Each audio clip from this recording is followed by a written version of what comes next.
Before he was a king, he was a shepherd. Unseen, uncelebrated, yet fully known by the one who sees all. He faced giants, not with sword or strength, but with trust. He worshipped with abandon, not for show, but from a soul undone by love. He failed, he fell, but he never stopped running toward God. In the highs and the depths, his heart beat for one thing. David was a man after God's own heart.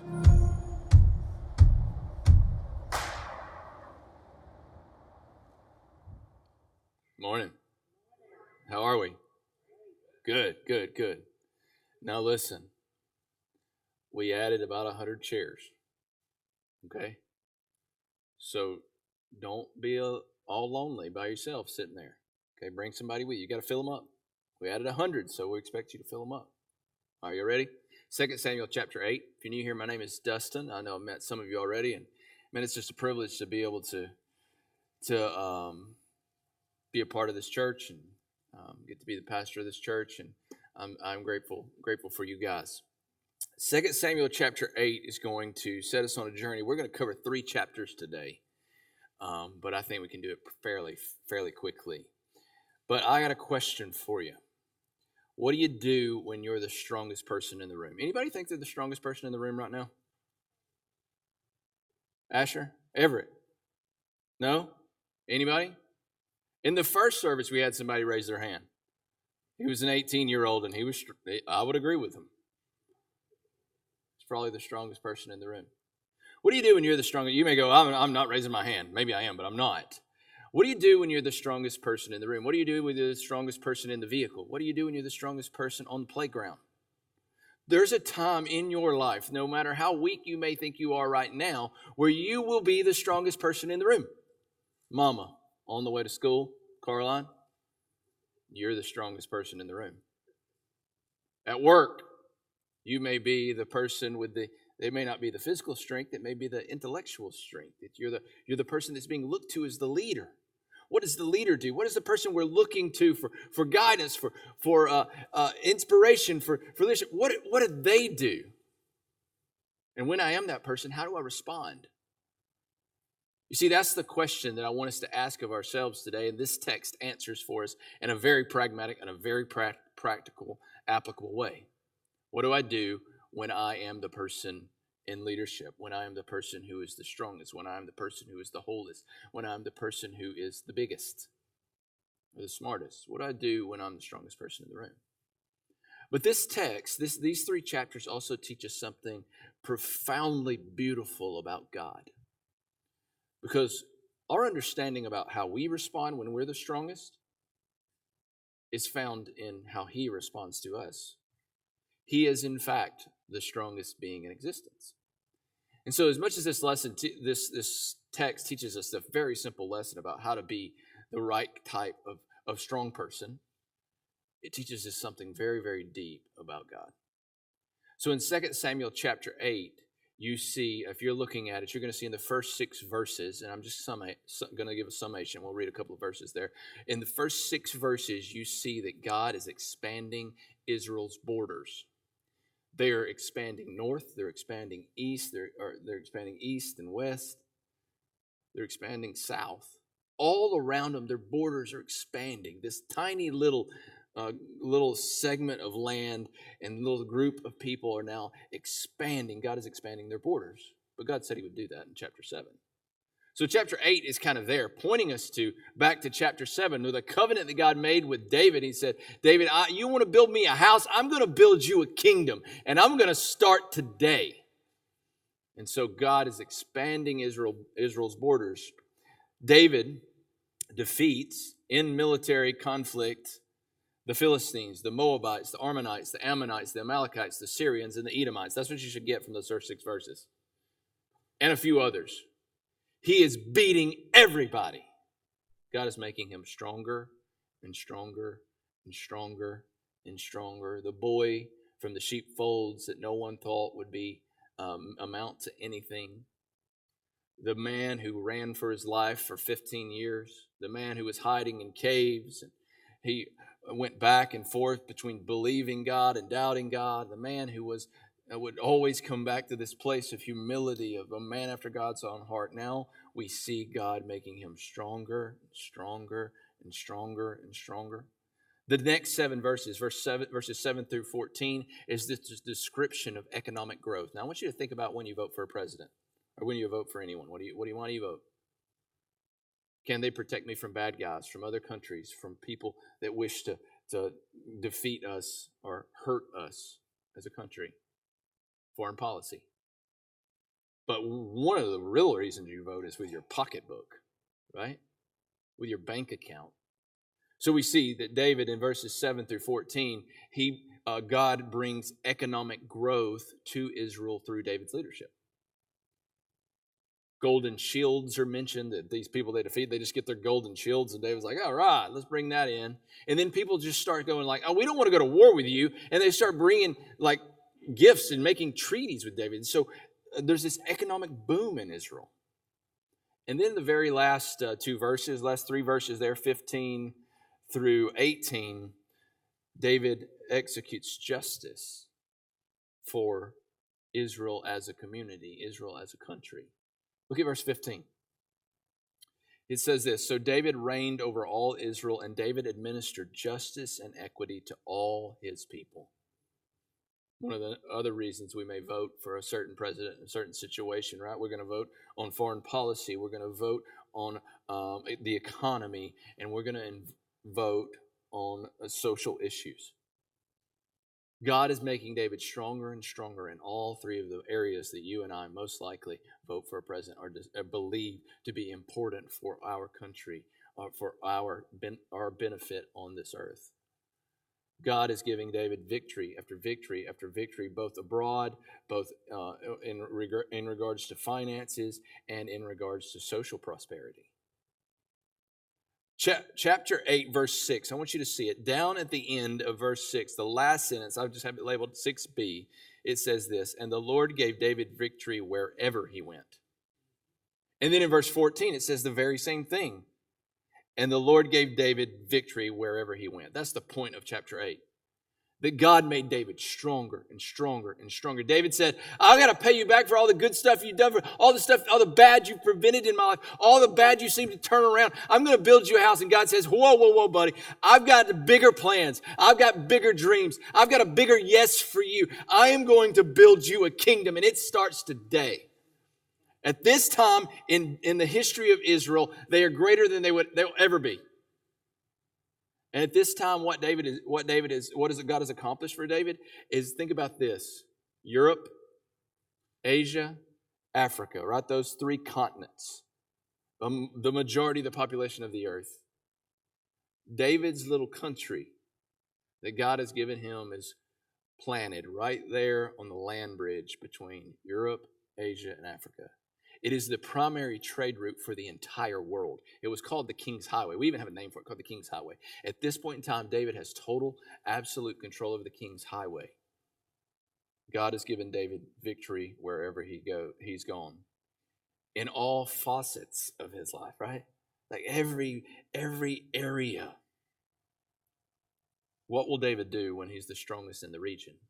What will David do when his nation is the nation that can't be defeated? What will David do when he is the leader of the world? He'll stoop. He'll stoop in kindness. So what the practical application for you and I is, what do I do when I'm the strongest mom in the mom group? What do I do when I'm the boss at work? What do I do when I am the teacher in the classroom? What do I do when I am the dad in the home? I stoop in kindness. Kindness. Now, when we think of kindness, we think of niceness. That's not kindness. You can be very, very nice to someone and not be kind to them. You can be honest with someone and it is kind, but it may not feel nice. Kindness. This word kindness is an incredibly interesting word for the next 2 chapters. It's a word that communicates something far more than niceness. I think it communicates something far more than kindness. David is going to display, going to show, exemplify God's hesed. And if you really want me to get Hebrew on you, hesed, right? Hakalugi and then throw an H in front of it, right? That's how you would pronounce it in Hebrew, right? Hesed. So I'm just going to go with the old Southern English pronunciation, hesed. So I want you to look at it. And I'm going to highlight for you where this word hesed is used. There's a lot here. Chapter 9 begins, and David said, "Is there still anyone left in the house of Saul that I may show him kindness for Jonathan's sake?" I want you to underline kindness there. If you don't like writing your Bible, I understand. You don't have to. Just make a mental note. Kindness. It's this Hebrew word hesed. Now, we're going to talk about that more in a moment, but what we should understand is that David is doing what David is doing. David is stooping in kindness for a couple of reasons. I believe two. One, it's because he's made a promise to Jonathan. 1 Samuel chapter 20, verse 15. You remember the story of Jonathan? Jonathan is one of the most fantastic stories in this story. David gets all the spotlight. He always got the spotlight. But Jonathan is this guy that's just noble character. He is the heir to the throne. Right? He's Saul's son, his firstborn. He is the one to take the crown from Saul's head and eventually sit on the throne. God has different plans, and God says, "I'm going with David." Jonathan doesn't go, "Well, but it's my blood.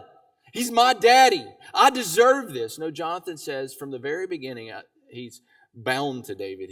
He's loving to David. He has this hesed with David. And he says, "I'll take my coat off. I'll take my robe off, and I give you my robe, David." We see that early in 1 Samuel. And then in chapter 20, Jonathan is going, "I don't believe my dad really wants to kill you, David." David goes, "Oh, I think he does. You should test him and tell me." And you have the arrow shooting story where Jonathan's shooting an arrow, and he's talking to a kid, and he says, "Hey, it's too far." And it basically communicates to David through a coded language, "David, you got to get out of here." But then David and Jonathan, right after they say that, the boy leaves, they have a private conversation. And they make a covenant. They make promises to one another. And Jonathan says, "David, I may live through this, I may not live through this, but please don't exterminate my name. Please be kind. Show hesed, the hesed that I've shown to you, please show it to my family in the future." But David, I believe, is motivated by God's hesed. Look at we read on verse 2. "And now there was a servant of the house of Saul whose name was Ziba, and they called him to David, and the king said to him, 'Are you Ziba?' He said, 'I am your servant.' And the king said, 'Is there not still someone of the house of Saul that I may show the kindness of God to him?' Ziba said to the king, 'There is still a son of Jonathan. He is crippled in his feet.'" How did he become crippled? Well, we can gather that story from earlier reading that when Jonathan, 20-ish years earlier, when Jonathan is on Mount Gilboa with his daddy, who's a fool, and they have gone to war against the Philistines are attacking them, and they're killing them, and they're defeating them, and his daddy is lost, and Jonathan is lost, and Jonathan there defending his father's honor, defending his father's kingdom, trying to be the good son. Jonathan is killed along with his father. During that time, panic sets in his family, and Jonathan's son there, Mephibosheth, he's a young little fella, a toddler probably, and the nurse picks him up to run with him, to flee to safety, to go out into to far away where people can't find them. And in her haste, in her running, in her panic, she falls, and he's under her, and she lands on him, and it likely breaks both of his legs. In a time when surgery wasn't available and splints weren't available and x-rays weren't available, Mephibosheth is left crippled, broken feet, broken legs. He cannot walk. And so David becomes aware of this man who is now a grown man, but has suffered since he was a child. Back to this idea of hesed. David understands that God has placed him on this throne, and it's God's love that just seems to continue to fill his cup up and then just wash out on everything. But it's not just that God would give him the throne and that God would bring the Ark of the Covenant back, but that God would expand his borders, that God would give economic prosperity, that God would give him control of the trade route between Asia, Africa, and Europe. That God would give him social prosperity. People love David. They're going to vote for his reelection. over and over and over again. But David understands that God has placed him on that throne. You should understand that too. That God has placed you in the place that he's placed you with the strength that he's given you for the purpose of sharing his hesed. Oftentimes you and I may think of the Old Testament. In the Old Testament, God is the God of wrath. He's the God of justice. He's always smiting somebody. He's having the earth swallow somebody. He's got prophets cutting people's heads off. And the God of the New Testament is the God of love. And we're a beneficiary of that. No, it's not that way. God is both love and wrath in the Old Testament and in the New Testament. In fact, the word hesed is often translated steadfast love. That'd be your next blank. Hesed is used 241 times in the Old Testament, in 251 verses. When it's between two men like David and Jonathan, it's either said as kindness or loyalty. It may even be used to use the word grace. It's even used in a negative sense as disgrace a couple of times in the Old Testament. But in regards to God, it is usually translated steadfast love. God is just as loving in the Old Testament as he is in the New Testament. The story of Jonah, for instance. Right? You told that story to your kids? It's a great bedtime story. Don't run from God, a whale will swallow you. Now go to bed, little kiddo. Right? You think about it. We don't think about it. Jonah runs. Why does he run? Because he knows the steadfast love of God. He knows that God will be gracious to him, so he runs. And God, in grace, sends a whale. The whale is grace to swallow him, not the sea. He saves him from drowning. And then the whale, in grace, vomits him up on the coast or the direction of Nineveh, the correct area, turning his direction around. Jonah preaches a 5-word sermon to the Ninevites, who are awful people, who cut people in half and rip them to shreds. They repent, and Jonah's mad about it. You get to the end of the story of Jonah, and Jonah goes, I knew it. I knew that you're a God abounding in steadfast love. That's the end of the book. If you don't believe me, go and look at I think it's chapter 4, right at the end. Jonah's by the end of the book, Jonah's just a little kid stomping his feet. I knew you would forgive him. I knew you would be abounding in steadfast love and kindness. The story of a whale. It's all throughout the Old Testament. God is a God of steadfast, never ending, never giving up, always, as we say in the Children's Storybook Bible, always and forever love. That's the word has said. 241 times God uses it. Now, about Mephibosheth, let's read on. Mephibosheth is the son of Jonathan.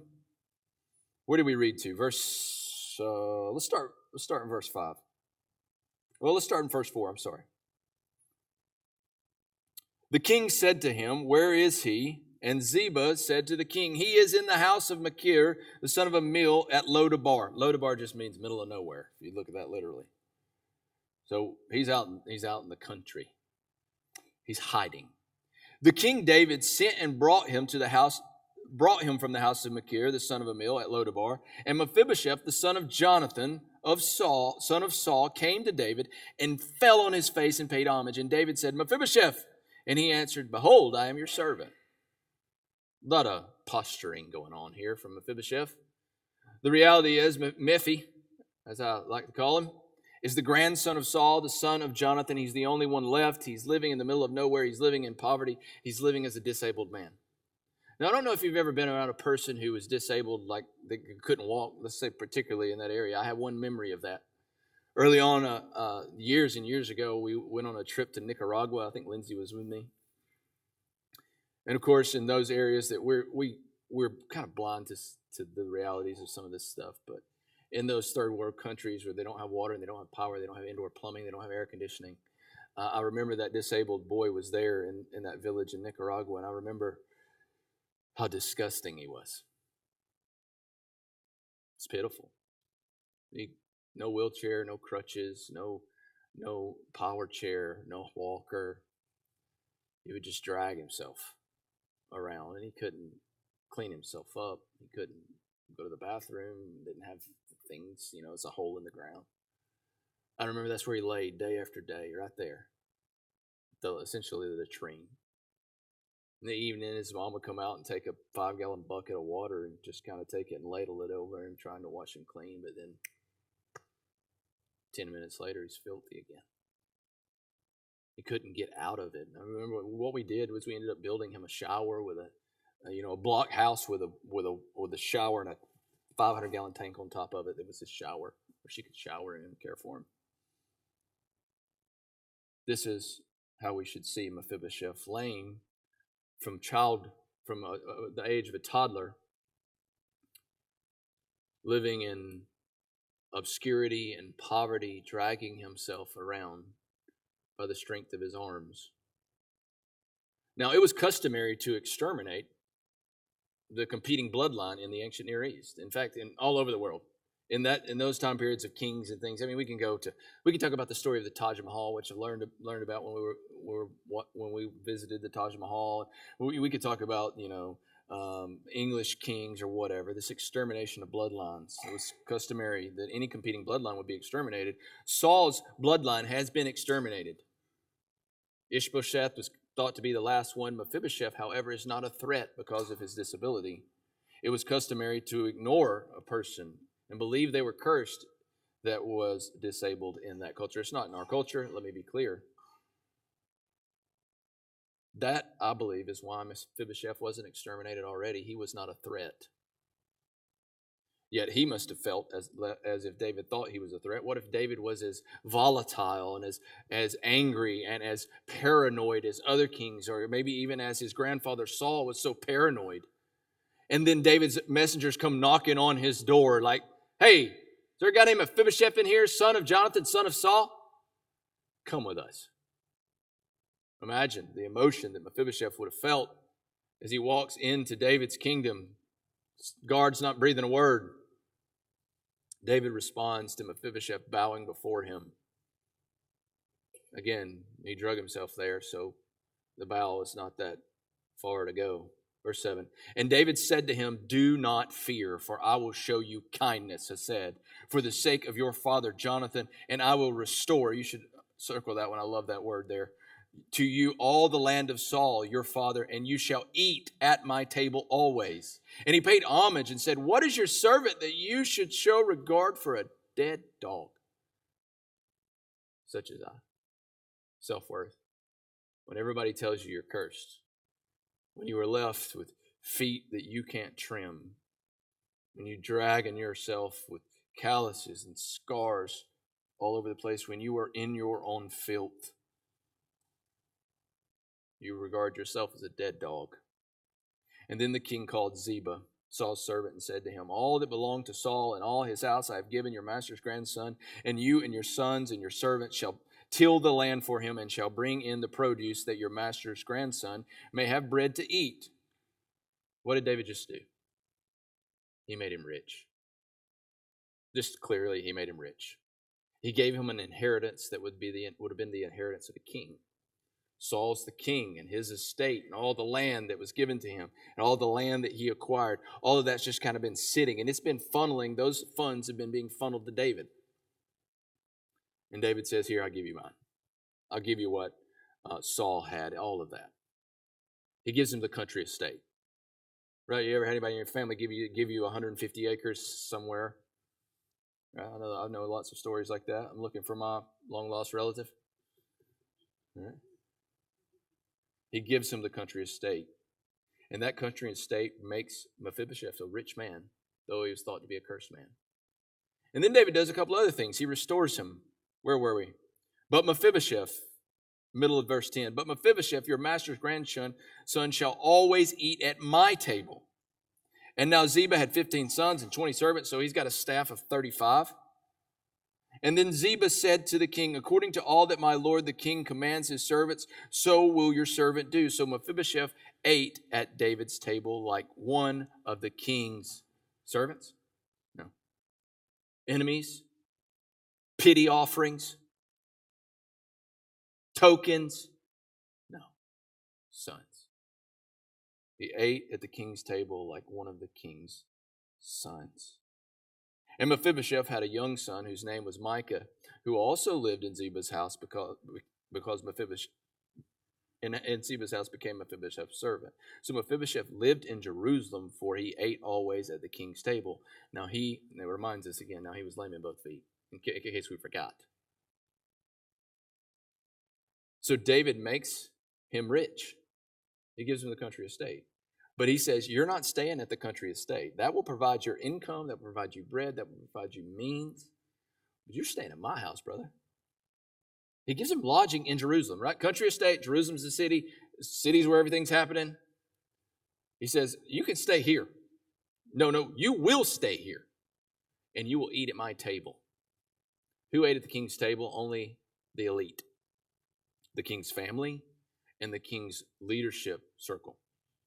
Joab, Abishai, Ethophel. These are the people who sit at the table. Chuck Swindoll in his book on David says this. Absalom was, you can imagine this scene at the table at dinner time when the king is having his meal. Absalom, the beautiful son, strong, hair like you wouldn't believe, 10 pounds of hair a year,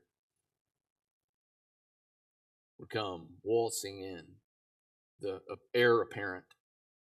Then there's Tamar, the beautiful daughter. Gorgeous. Everybody loved to see the beauty of Tamar. Comes and takes her seat. And then Solomon in his high chair, right? The bouncing baby boy who's just so smart.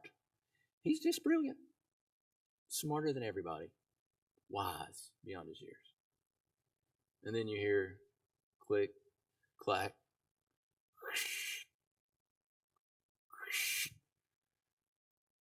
Here comes Mephibosheth, dragging his feet. Hurry up, Mephibosheth. Somebody get his chair out. We're hungry. Would you get in here?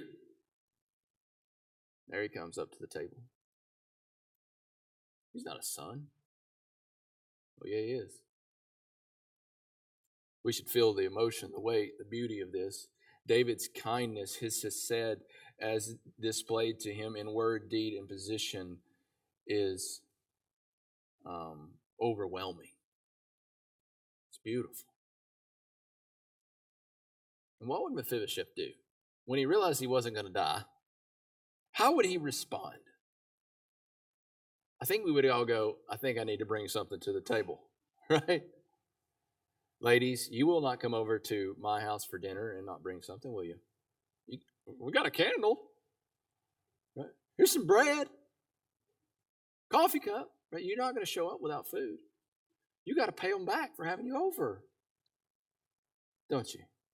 Imagine being Mephibosheth. David, you gave me all this. Why don't we just use my bread that I'm making? Like, I've got Saul's whole country estate. Why don't I just have him ship in a couple of container loads? And I can be the bread guy. Or maybe I can be I've got some grapes and I've got some vineyard. Maybe I can be the wine guy.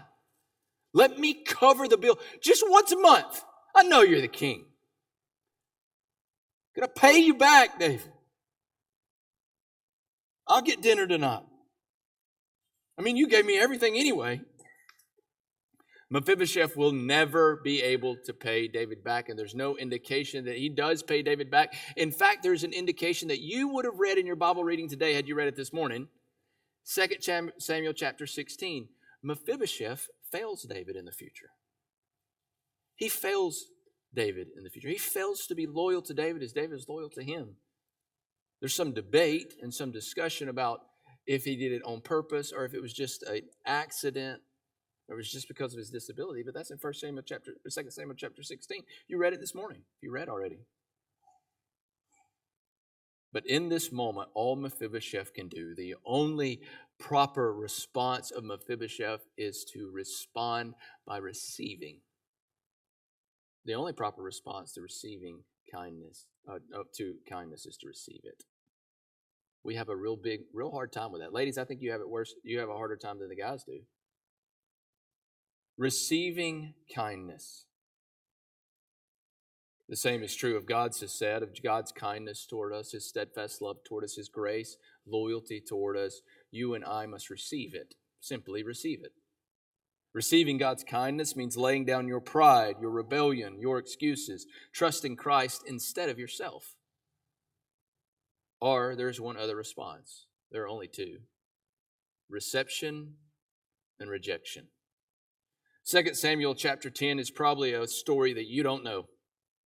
It's not a story that's really like, boom, it's a good one. Mephibosheth, good one. But it's connected to chapter 8 and chapter 9. I want you to look at the first two verses right there, and then I'll tell the story. After this, the king of the Ammonites died, and Hanun, his son, reigned in his place. That's one of David's allies, or his father was. And David said, I will deal loyally. What do you think that word loyally is in Hebrew? Hesed.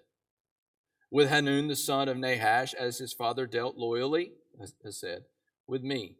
So David sent his servants to console him concerning his father, and David's servants came into the land of the Ammonites. But the princes of the Ammonites said to Hanun, their lord, do you think David has sent comforters to you, that he is honoring your father? Has not David sent his servants to you to search the city and spy it out and overthrow it? So Hanun takes David's kindness, takes David's hesed, which is not just shown to Mephibosheth, the dead dog, but to Hanun, the strong king. And he, in his strength, rejects it. They take those servants that David sent, those messengers, that attachment that he sent, and they shave half their beard off, like literally cut it off, half of it's gone. And they believe, like I believe, that a man without a beard is like a lion without a mane. Think about it. Okay? So they cut it off, and so they're humiliated. They cut off their pants, essentially. And so they're walking around with their private parts exposed and half their beard cut off. And so they've humiliated these men. And they know it, and they know it's an act of a war of stench toward David. And they begin, Hanun and his group of people the Ammonites, begin to prepare for war. They start hiring mercenaries. They start bringing all these people in. And they start trying to put a coalition of armies together to go against David because they know what's coming. David, however, does not respond with an act of war. He responds in kindness to the men who've been humiliated. He says, let me take care of you. He takes care of them, lets their beards grow back, and gives them some pants. Hanun, however, moves forward with this act of war, and he basically starts a war with David, but David finishes it. And the Ammonites are no more, and the Syrians are no more, and David's borders expand even further. That's the gist of chapter 10. But the thing that you and I should see is rejection. The rejection of Hesed. Now, you're probably getting it. This is a story of God. Most of the time in the story of David, David isn't depicting the person and character of God. Next week, he's going to depict us as epic failures. But this week, David, in the shadow of this story, is this representation of God and his kindness toward you and his kindness toward me. God's covenantal love toward you, toward me, has said. Mephibosheth could be you, the ones who receive that. Just simply receive it. Hanun could be you, the ones who rejected. But who is Jonathan? Thought about that? For whose sake does the kindness come toward Mephibosheth? For whose sake does the kindness come to Hanun? For Jonathan's sake. Jonathan, that good old friend, that friend that sticks closer than a brother. That friend that would lay aside his throne, humble himself, who would die on behalf of his father. Jonathan's Jesus.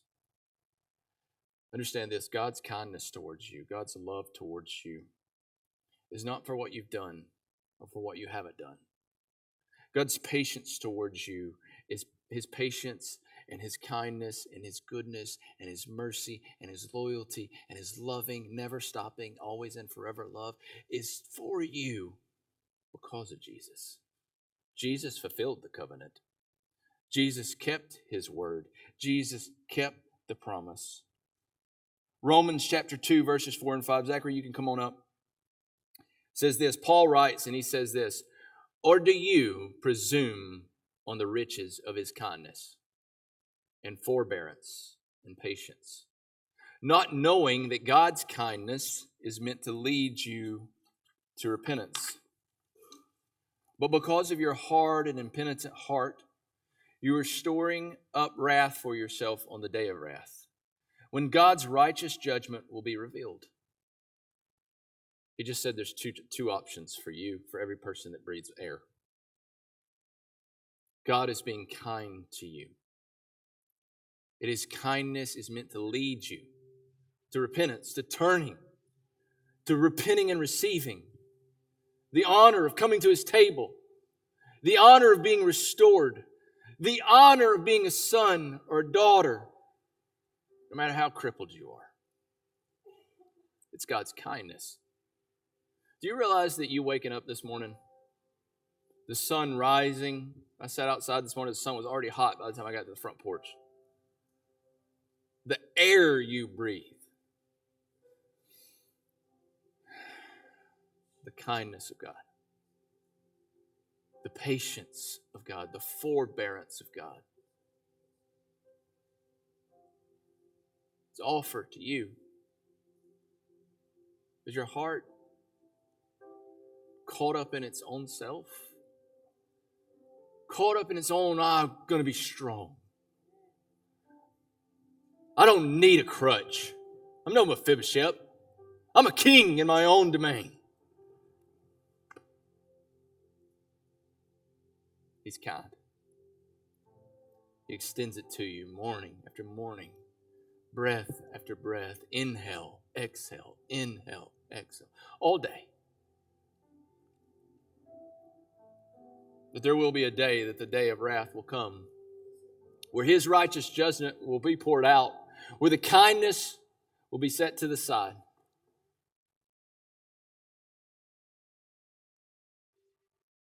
But today is kindness. Kindness offers to you. Will you receive it? Will you take it? Deacons, you guys can come on up. We're going to enter into a time of communion.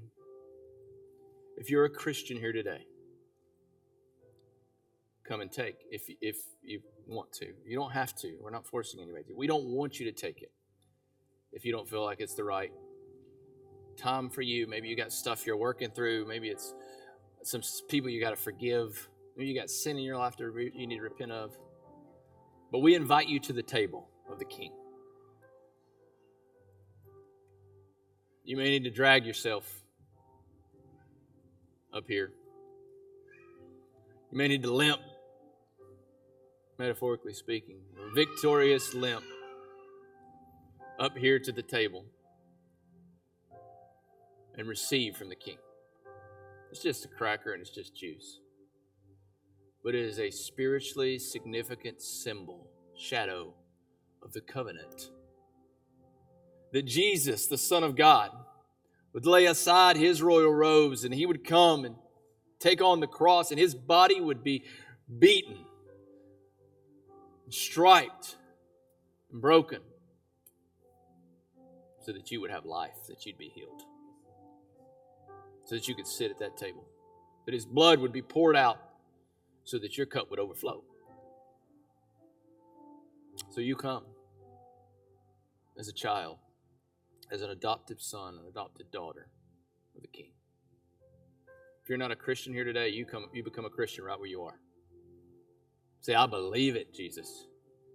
Forgive me, save me.